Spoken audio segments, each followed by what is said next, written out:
Orlando Espin, professor of theology and religious studies at a university, and I got my doctoral education in Brazil. I was born in Cuba, raised in Miami, married to a Mexican guy. I'm a gay man, and we live in San Diego. I think I have never not known. My first reaction when I started realizing that I was gay was that I liked guys. How early? So, I don't know, 12, 13, maybe earlier, but I remember started noticing, oh, isn't he pretty? And I was totally uninterested in girls. Did I go through the pretense of having girlfriends? Yes. But I think it was more to appease my parents and appease the school. I was in an all-boys school, and good old Jesuit school, and it was, I was being bullied. When I was very young and naive, and my mother was a little rough, there was this other family that, for all practical purposes, took me in as a son. And it was one of their sons who passed away in an early part of the AIDS. Was he gay? Yes, and this was in the late 80s, so very early. So he had to come out. This was the first time that I was a witness to somebody. I was already aware that I was gay. That was not the issue. I had dated other people, etc., etc. And is this in Miami? All of this in Miami. Got it. But all of a sudden,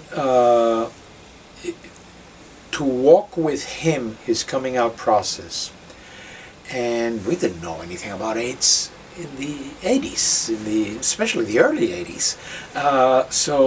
And all of a sudden, to have him get sick all of a sudden, unexpectedly, and in 2 weeks he was dead. This was Mr. Athlete. He was the athletic one in the family, and wonderful guy. And his parents were my parents. It was a death in the family. When I was 18, I was, of course, you're talking then 1960s, so that makes a heck of a difference. We thought that we could transform the world within a generation. Surprise.